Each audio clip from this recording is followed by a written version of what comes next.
जैसे अभी तक मेरे द्वारा आपके लिए वीडियो लेक्चर तैयार किए जाते रहे, आज भी एक वीडियो लेक्चर मेरे द्वारा आपके लिए तैयार किया गया है, जो कि इस विषय पर है कि अधिवक्ताओं को किन शर्तों के तहत प्रैक्टिस करना होगी। एक अधिवक्ता अपना व्यवसाय किन शर्तों के आधार पर करेगा, उस विषय पर आज मेरा वीडियो लेक्चर आपके हित को ध्यान में रखते हुए तैयार किया गया है। Discuss the condition relating to practice for a advocate. आज हम उन शर्तों के बारे में चर्चा करेंगे जिन शर्तों पर आधारित होकर एक अधिवक्ता को अपना व्यवसाय करना होगा। Number first, do not practice as a mediator, यानी कि साझेदार या मध्यस्थ के तौर पर प्रैक्टिस नहीं करना चाहिए। यानी कि एक अधिवक्ता, मान लीजिए उसने लॉ ग्रेजुएट की डिग्री नहीं की है, तो जाहिर सी बात है जब लॉ ग्रेजुएट नहीं है तो रजिस्ट्रेशन कहां से होगा। लेकिन उसने क्या किया कि काला कोट पहन लिया, गले में बैंड लगा लिया और एज ए एडवोकेट कोर्ट में खड़े हो गए, जिससे कि कोई व्यक्ति आएगा, हमसे पूछेगा, हम केस ले लेंगे और केस लेकर किसी दूसरे एडवोकेट को दे देंगे, बदले में हमें कुछ पैसा कमीशन के तौर पर मिल जाएगा। तो ऐसा एक व्यक्ति नहीं कर सकता है। दूसरी चीज, बात यहाँ आती है कि सपोज दैट आप लॉ ग्रेजुएट हैं, एज ए एडवोकेट रजिस्टर्ड है, लेकिन आप किसी भी कोर्ट में प्रैक्टिस नहीं करते हैं। हालांकि आपने रजिस्ट्रेशन करा रखा है, फीस भर रहे हैं और आपने क्या काम चालू कर दिया है कि आप किसी व्यक्ति से केस ले लेते हैं और केस लेने के बाद आप किसी वकील को दे देते हैं। यानी कि as a mediator, as a partner आप काम कर रहे हैं और ये आप नहीं कर सकते। यहाँ शर्तों में ये बताया है कि आप अगर as a mediator, as a partner कार्य करना चाहते हैं तो नहीं कर सकते। Second, mention correct address in advocate list. जब एक एडवोकेट का एज ए एडवोकेट रजिस्टर्ड हो जाता है एक एडवोकेट और उसका नाम एडवोकेट लिस्ट में आ जाता है, तो उसकी जिम्मेदारी बनती है कि जब भी वह अपना निवास या पता बदलता है, रहने के स्थान को बदलता है, तो उस स्थान की जानकारी अपडेट करा देना चाहिए। अर्थात एडवोकेट लिस्ट में उसका जो नाम है, उसमें जो पता लिखा हुआ है, अगर पता बदल गया है तो नया पता जो वर्तमान समय में उसका पता है, उस पते को उस जगह अपडेट करा देना चाहिए, जिससे कि जब भी कभी उसके पते की आवश्यकता पड़े तो संबंधित अधिकारी या संबंधित व्यक्ति उनसे संपर्क कर सके। Third, council checked registration. अगर कभी भी काउंसिल या राज्य विधिक परिषद को या भारतीय विधिक परिषद को ऐसा लगता है कि किसी अधिवक्ता द्वारा रजिस्ट्रेशन नहीं कराया गया है और वह झूठ बोल रहा है कि मेरे द्वारा रजिस्ट्रेशन करा लिया गया है और मेरे द्वारा निश्चित शुल्क भी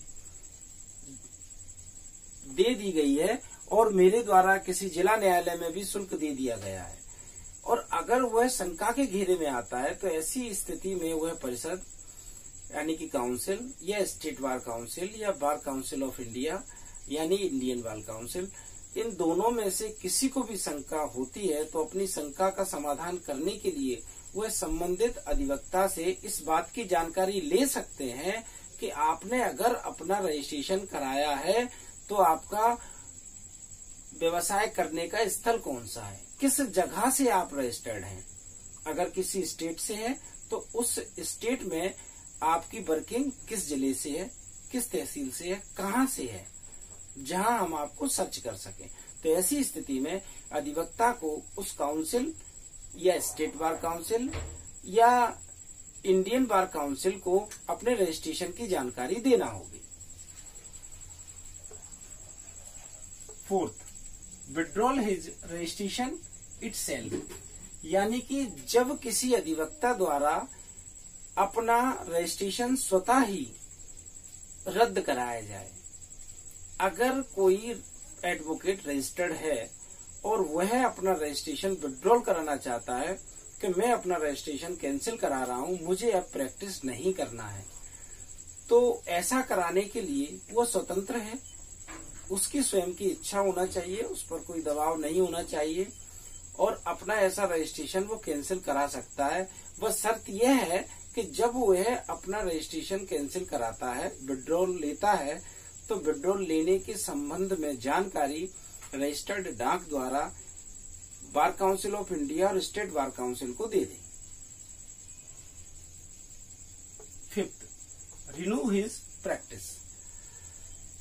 पॉइंट 4 में हमने ये समझा कि जब एक अधिवक्ता विड्रॉल लेना चाहता है तो उसे पूरी स्वतंत्रता है, वह विड्रॉल ले सकता है और इसकी जानकारी बार काउंसिल ऑफ इंडिया और स्टेट बार काउंसिल को पत्र द्वारा दे देगा, कोरस्पोंडेंस द्वारा।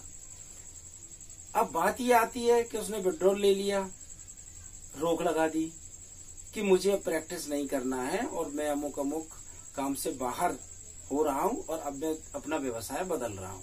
लेकिन कुछ ही समय बाद उसे ऐसा प्रतीत होता है कि नहीं, मुझे तो एडवोकेसी ही करना चाहिए और उसी में मेरा फ्यूचर है, मेरा जो आर्ट है उसी में है, तो वो वापस आना चाहता है।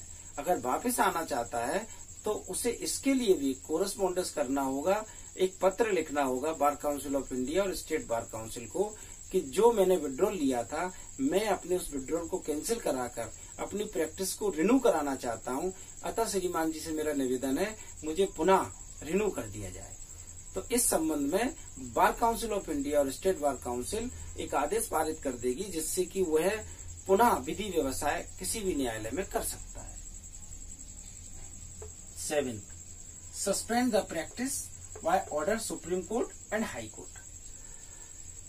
ध्यान रखिए, जब किसी अधिवक्ता के व्यवसाय का जो रजिस्ट्रेशन था, उस नामांकन को उच्चतम न्यायालय और उच्च न्यायालय ने स्वयं आदेश देकर रद्द किया हो, तो ऐसे रद्दीकरण के बाद कोई भी अधिवक्ता विधि व्यवसाय नहीं कर सकता है और वह अपना विधि व्यवसाय सुचारू रूप से तभी कर सकेगा जबकि उच्चतम न्यायालय या उच्च न्यायालय पुनः विधि व्यवसाय करने की आज्ञा देते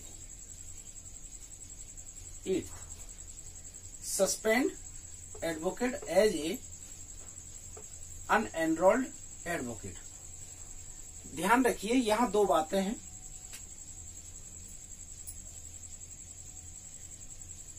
इनको हम अलग अलग करके पढ़ेंगे। Suspend advocate as a unenrolled advocate. जब उच्चतम न्यायालय या उच्च न्यायालय, जो कि हमने यहां पढ़ा था ऊपर, इन दोनों ही न्यायालयों में से किसी एक न्यायालय ने किसी अधिवक्ता को सस्पेंड किया हो कि आप अपना विधि व्यवसाय नहीं कर सकते हैं, तो ऐसी स्थिति में उस अधिवक्ता को हम ऐसे मानेंगे जैसे मान लीजिए इनका नामांकन हुआ ही नहीं था। जब किसी लॉ ग्रेजुएट का रजिस्ट्रेशन नहीं होता है, उस व्यक्ति की जो विधिक हैसियत है वही विधिक हैसियत इस सस्पेंड एडवोकेट की होगी, उससे ज्यादा कुछ नहीं। 9, when A advocate suffering from infected diseases. मान लीजिए कोई अधिवक्ता किसी ऐसी संक्रमित बीमारी से संक्रमित है जिस बीमारी के रहते अगर वो किसी न्यायालय में विधि व्यवसाय करने जाता है और वहां उस अधिवक्ता से उस बीमारी के किसी अन्य अधिवक्ताओं में फैलने की संभावना है, तो ऐसी स्थिति में वह अधिवक्ता विधि व्यवसाय किसी भी न्यायालय में नहीं कर सकता है, क्योंकि आपके विधि व्यवसाय करने से दूसरे अधिवक्ताओं की जान की बाजी लग सकती है। अतः ऐसी स्थिति में उस अधिवक्ता का विधि व्यवसाय रोका जा सकता है। 10, सस्पेंशन अकॉर्डिंग रूल 24। ध्यान रखिए विद्यार्थी, अगर किसी अधिवक्ता का विधि व्यवसाय सस्पेंड किया जाता है तो ऐसा सस्पेंशन अकॉर्डिंग टू रूल 24 के तहत किया जाएगा और उस सस्पेंशन को रोका नहीं जा सकता है, केवल अपनी बात रखी जा सकती है। अतः विद्यार्थियों, उम्मीद करता हूं आज के मेरे वीडियो लेक्चर से आपको कहीं न कहीं कुछ न कुछ लाभ मिला होगा और मेरी उम्मीद रहेगी कि आगे भी निकट भविष्य में आपके हित को ध्यान में रखते हुए मैं वीडियो लेक्चर आपको प्रोवाइड कराता रहूं।